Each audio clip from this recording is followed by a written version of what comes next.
Pandemija koronavirusa je zgodba o brezvestnosti in neodgovornosti. Sedaj je že vsakomur jasno, da se je svet letos soočil z nevarnostjo, ki je večja od večine drugih, s pandemijo koronavirusa. Ljudje pod vplivom šokantnih posnetkov iz Kitajske in Italije sprejemajo ukrepe, ki bi bili še pred letom dni povsem nepojmljivi. Omejitev gibanja, nedostopnost mnogih storitev, izklop skoraj celotne ekonomije, zaprtje šol, ukinitev športnih in kulturnih dogodkov. Konec tistega, kar se je zdelo samoumevno. Toda tako malo bi bilo potrebno, pa bi se vsemu temu lahko izognili. Pandemija koronavirusa je zgodba o brezvestnosti in neodgovornosti. Edino, kar brez dvoma drži o izvoru Wuhan koronavirusa, je, da prihaja iz Kitajske. Uradna verzija, po kateri je prišlo do preskoka virusa iz netopirjev na kače in od tam na človeka na tržnici v Wuhanu, ima kar nekaj logičnih lukenj. Naprimer tista, da v Vietnamu že stoletja jedo iste živali in tam celo pijejo kri sveže zaklanih kač kot dokaz moškosti in afrodizijak. Kitajci pa jih popečejo v oko ali kuhajo, kar da najbolj direktno možnost prenosa na sluznico človeka ali v primeru poškodovane sluznice celo neposredno v kri, pa nikoli ni prišlo do take epidemije.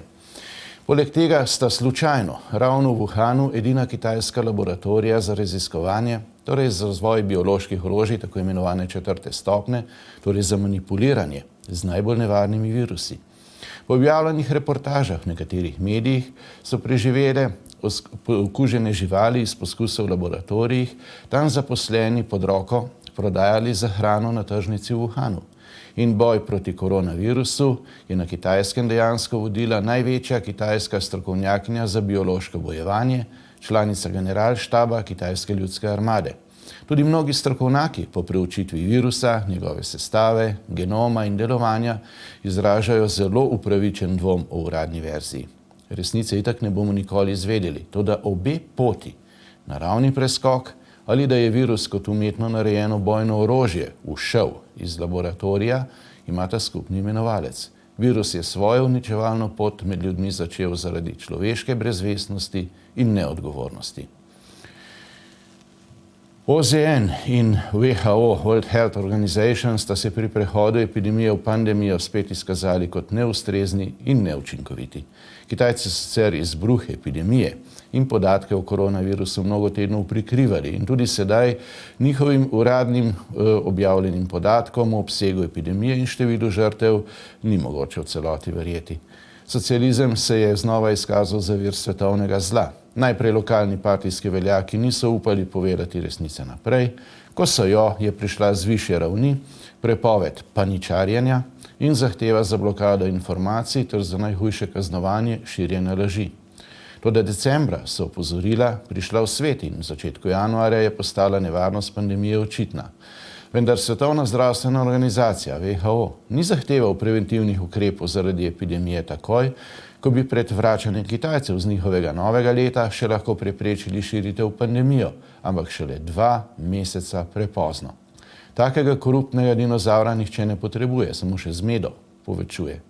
Pandemijo je WHO uradno razglasil šele 10. marca. Neuradno zaradi pritiska Kitajske in špekulativnega velekapitala, ki se je bal izgub zaradi uvedbe karanten in omejitev letalskega prometa. Slabo za posel.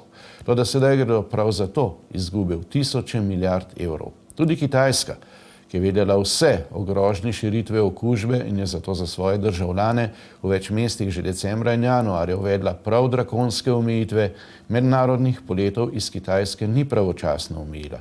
Kot da bi hotela dokazati, da tudi Kitajci znajo v svet poslati res vrhunski izdelek, načrtno. Denar sveta vladar, v socializmu še toliko bolj. Tako je zaradi človeške brezvednosti in neodgovornosti kitajska epidemija prerasla v svetovno pandemijo.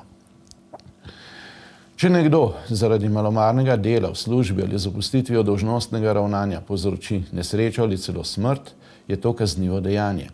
Vsi na ključnih pozicijah v Evropski uniji so vedeli, kaj prihaja, vendar na ravni Evropske unije nihče ni ustrezno ukrepal in tudi na ravni posameznih držav samo častne izjeme. Kdor dvomi v to trditev, ni premislil o tem. V italijanskem uradnem listu je bila že konec januarja objavljena uradna napoved epidemije in izrednih ukrepov. Torej, nihče ne more zanikati, da niso točno vedeli, Kaj grozi državljanom?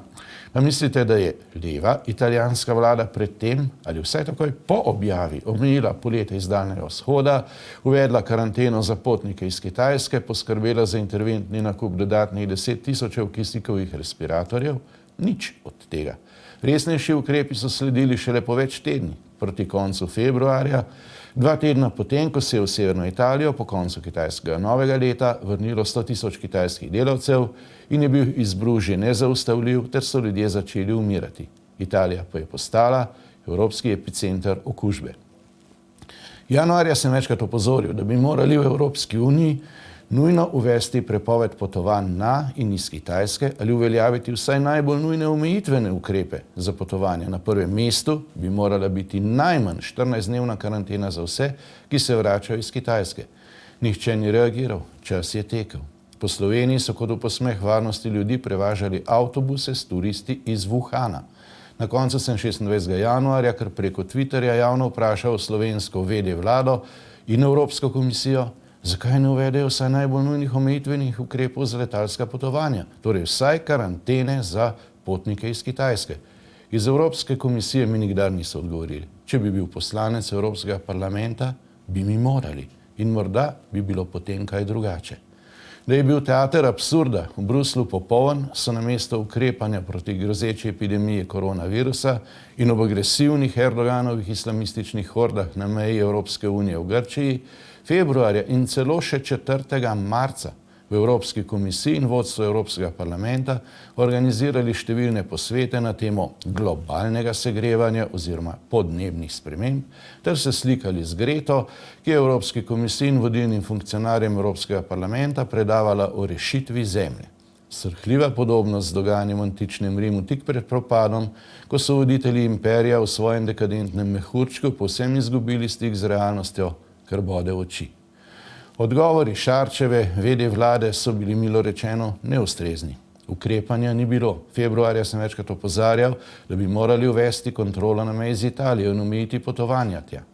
Na seji odbora za zdravstvo v Državnem zboru sem 18. februarja povedal, da se epidemije ne da več zaustaviti in da nujno potrebujemo zaščitno opremo, predvsem kisikove respiratorje v sobah za izolacijo, ki jih je bilo v tem času prostih samo 20.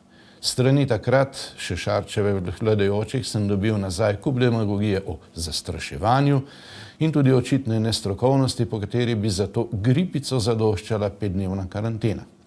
Ker jim ni bilo uradno odsvetovano, so ljudje šli smučat center epidemije v severni Italiji, tam na prepozno odpovedani karneval v Benetkah in okužbo prinesli v Slovenijo. Nekateri zdravniki, ki jim ne vede vlada, ne NIJZ po vrnitvi iz smučanja v Italiji nista svetovali osamitve, ampak celo priporočili takojšen odhod na delo, so okužbo zanesli naravnost domove za ostarele, po čemer smo edinstveni na svetu. Vse priznanje Slovencem za pripravljenost za sodelovanje in disciplino. Naloga nove vlade je v bistvu reševanje izgubljenega časa. Slovenija je po številu obolelih in mrtvih sedaj približno tam, kjer je bila pred mesecem dni Italija. Razlika se zaradi pravilnih ukrepov in izjemne discipliniranosti velike večine državljanov, za kar gre vsem res še enkrat velikanska zahvala, še stalno povečuje. Slovenci, Kranjci, smo bili skozi vso zgodovino vrhunski vojaki, do tal smo potolkli Turke pri Sisku in prebijali fronto na špici napadov v Prvi svetovni vojni. Zmagali smo v vojni za Slovenijo. In ta disciplina se zdaj obrestuje.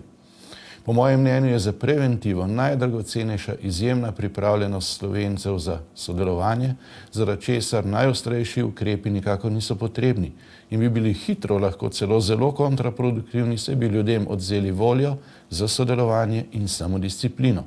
Samo z odgovornim sodelovanjem vseh se bo skrajšal čas ukrepov in s tem vsaj nekoliko omilile posledice pandemije.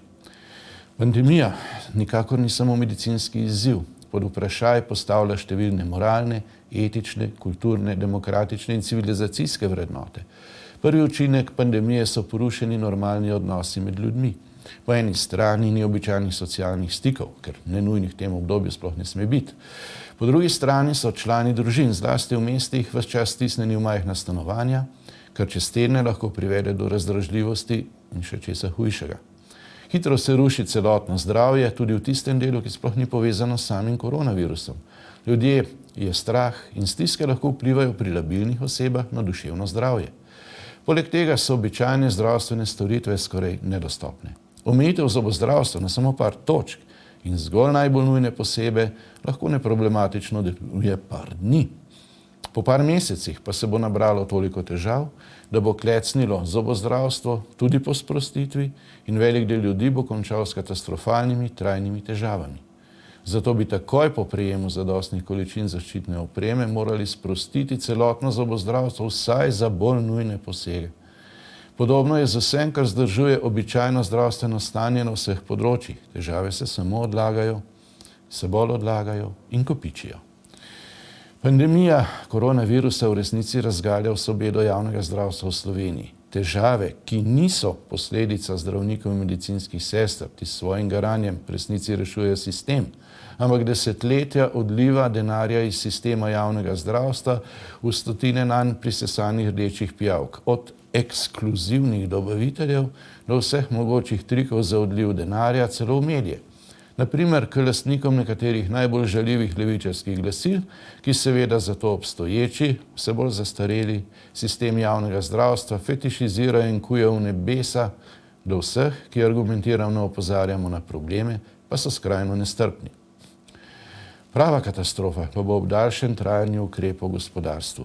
Večina ljudi si ne predstavlja, kako velika škoda nastane vsak dan, ko velik del ekonomije prisilno miruje.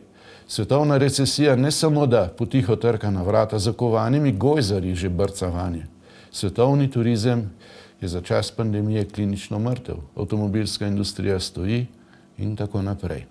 Potrebno je vzdrževati količino denarja v obtoku, sicer bo po odstranitvi ukrepov nastalo stanje, kot da bi po ogromni strugi, kajti proizvodne in storitvene kapacitete so velike pod pogojem, da podjetja ohranimo, tekel samo še majhen potoček. Združene države Amerike so za ta namen sprostile 3000 milijard dolarjev, EU načrtuje za enkrat 750 milijard evrov, če pa se bo blokada zavlekla v jesen, pa še vsaj 3-krat toliko. Toda trik ne bo deloval neskončnost. Ohranjanje podjetij bo čedalje večji problem, krepili se bodo inflacijski pritiski, vse manj bo volje za sodelovanje na evropski ravni. Evropska unija je že z migrantsko krizo začela graditi krsto lastne civilizacije, sedaj pa je vse bolj verjetno, da bo zabit še zadnji žebelj to krsto. Edini pravi način bi bil namreč enotni nastop Evropske unije na celotnem območju evra, saj je pandemija zunanja sila, ki je prizadena vse. Če bi se vsi ob tem lahko zadolževali po isti ceni, bi to ohranilo razmerja in okrepilo ekonomsko enotnost. Italija in Francija tokrat skupaj s Slovenijo zagovarjata enoten nastop z evropsko korona obveznico. Toda najbogatejše države na čelu z Nemčijo in Nizozemsko temu skrajno nasprotujejo. Če se bodo ceneje zadolžile kot ostale države, bodo kasneje zlahka pokupile vsa dobra podjetja v državah, ki bodo morale odplačevati višje obresti. To bo zelo okrepilo sile, ki že sedaj trgajo Evropsko unijo na razen, in Evropska unija bo lahko zelo hitro razpadla, ker lahko pri hitrem razpadu povzroči dodatne gospodarske težave in še mnogo hujše varnostne probleme. Evropsko unijo bi bilo po mojem sicer nujno bistveno spremeniti v Evropo narodov, ki bi ob spoštovanju lastne suverenosti, tradicije in kulture med seboj ekonomsko neovirano sodelovali. Prehiter razpad pa bi lahko bil, kot v starem reku, z umazano vodo še otroka vrže skozi okno. Poleg tega bo kot vojni dobičkar na globalni ravni nastopila Kitajska, ki je s totalitarno silo svojo epidemijo že zatrla in sedaj oživlja proizvodnjo za ves svet, ki stoji. To pomeni, da se bodo povečali dobički kitajskega socializma, padle pa bodo cene podjetij v zahodnem svetu, ki jih bodo seveda z veseljem Kitajci hitro pokupili pod ceno. Od tod do sklepanja, zakaj Kitajska ni ustavila letalskega prometa v začetku januarja, ni več daleč. Vprašanje je seveda, kaj je načrt in kaj je improvizacija, ampak v tem primeru boste lahko brezveznost in neodgovornost prvih krivcev za pandemijo na koncu celo zmagali. Dobrodošli v brezobzirnost mednarodnih odnosov modernega sveta, v svet brez moralnih zadržkov in brez temeljnih človeških vrednot. Idealno bi bilo izbrisati koronavirus iz človeštva zavedno. Pri SARS-u je to nekoč uspelo, Toda Wuhan koronavirus je SARS na steroidih. Je izjemen bojni izdelek brezvestnega uma, zaradi česar je eradikacija virusa zelo težka. Lahko je nekdo kužen tudi mesec dni, pa sploh ne razvije znakov bolezni. Oboleli po ozdravitvi lahko pokažejo spet ponovno pozitiven izid in so spet kužni, tudi po več tednih. Virus mladim večinoma, a nikakor ne vsem, prizanese, pobije pa starejše ljudi, zato virus predstavlja uresničitev mokrih sanj globalistov, razbremeni penzijske blagajne, pusti za seboj prazne nepremičnine, ki jih lahko pokupi za majhen denar in samo vprašanje časa je, kdaj bo prvi rekel, da je to praznino v Evropi treba zapolniti z novimi migranti. Toda popolna eradikacija virusa je bila vendarle mogoča, dokler je bila epidemija samo na Kitajskem. Ko pa je virus prišel na vse celine, tudi na ozemlje radikalnega islama, kjer določenim skupinam praktično učinkovito zdravstvo ni dostopno, je svet tu bitko izgubil. Tudi če bi s skrajnimi napori izvedli eradikacijo virusa povsod drugod, bi sveta radikalnega islama vedno znova pluskali valovi novih okužb. To je še posebej nerešljiv problem za Evropsko unijo, kjer v kar nekaj državah očitno velja, da so ukrepi maksimalni in meje zaprte za vse, razen za ilegalne migrante oziroma azilante. Dvojna merila kot pot seveda ne vodijo nikamor drugam kot v propad. V resnici je vse, kar sedaj za katastrofalno visoko ceno delajo posamezne države, samo pridobivanje časa za iskanje rešitve. Vsa medicinska znanost v tem hipu išče dokončno rešitev za pandemijo. Prvi uradni pozitivni premik je bil konec marca, ko je ameriški FDA uradno odobril klorokinin, znano zdravilo proti malariji, za zdravljenje težjih oblik okužbe s koronavirusom. Poleg tega je še več zdravil, ki dobro obetajo. Pri testiranju in eksperimentalni uporabi nekaterih sodeluje tudi Slovenija. Toda pravi konec nočne more koronavirusa lahko prinese samo dvoje. Ali da ga v valovi skozi daljše obdobje prebolimo praktično vsi na tem svetu in se razvije absolutna imunost, ali pa res učinkovito cepivo.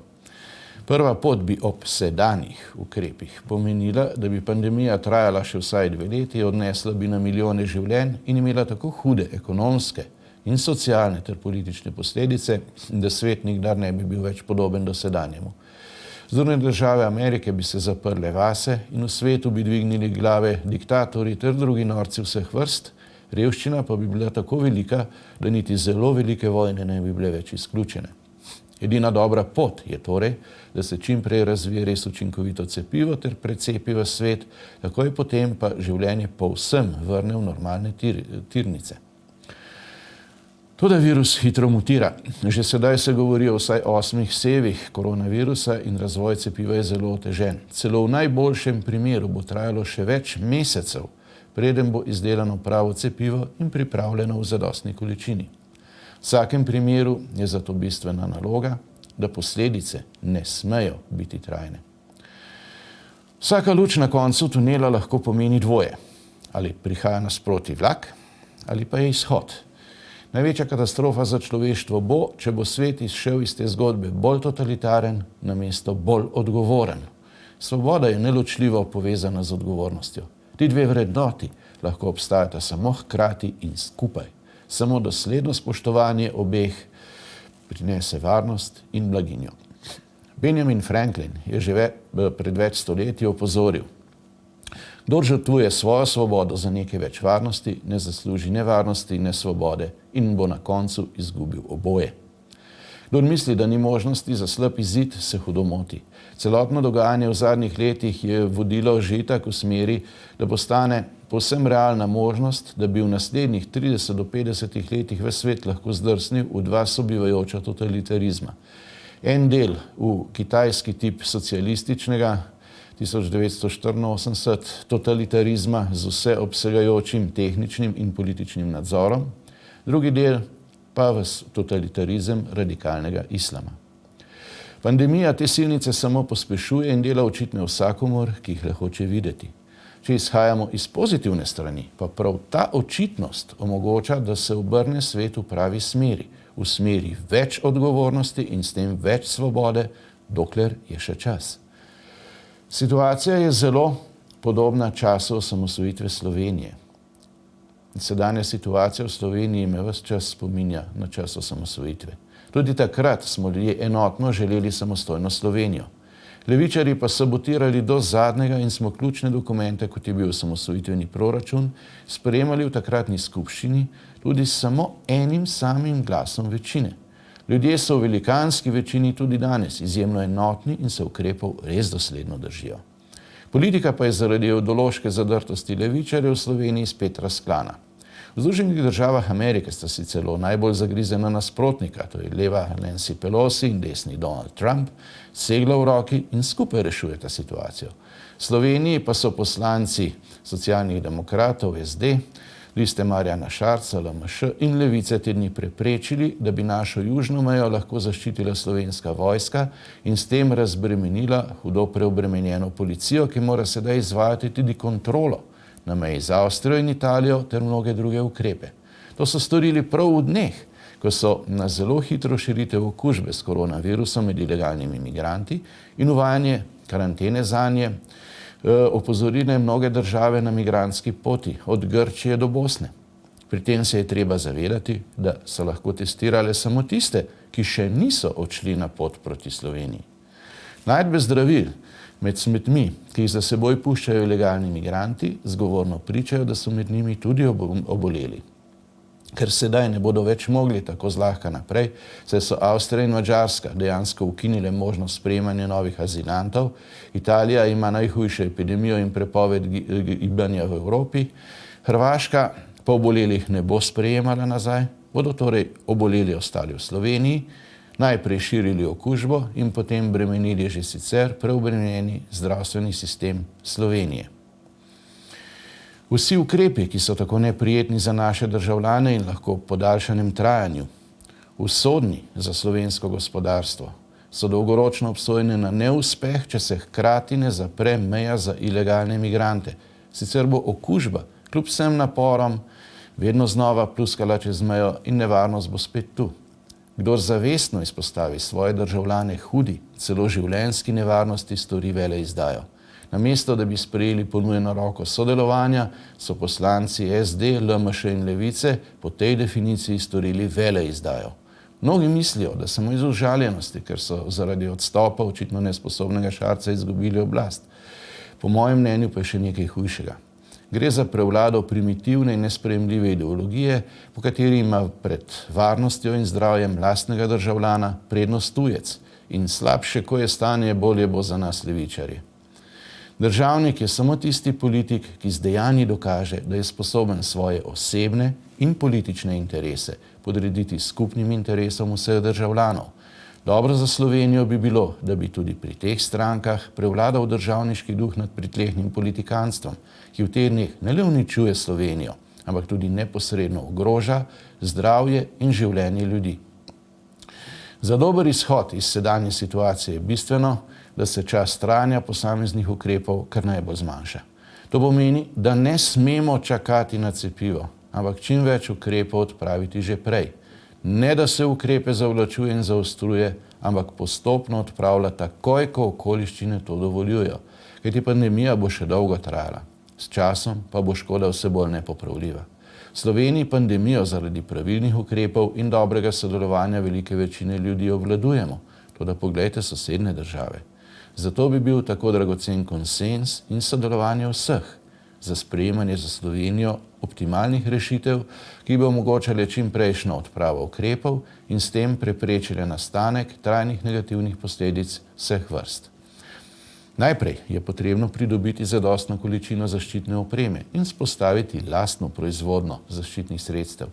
Nauk sedanjega dogajanja je tudi ta, da je zaradi težjih preizkušenj, ki vedno bodo, bila huda napaka vso proizvodnjo zaščitne in druge strateško pomembne opreme preseliti iz države v tujino oziroma iz Evrope na Kitajsko ter v Vietnam.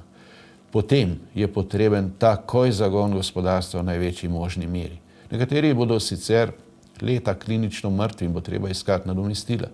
Recimo namesto prodaje velikega hotelskega turizma in luksuznih potniških križark, tujini bolj individualno namestitev znotraj naše države. Ampak do tam je še zelo, zelo daleč. Vsak nov izziv je tudi nova priložnost, podjetniški pristop. Čas pandemije je hkrati tudi možnost za uveljavitev nekaterih rešitev, ki jih Slovenija zelo potrebuje, da bi sprostila svoj razvojni potencial.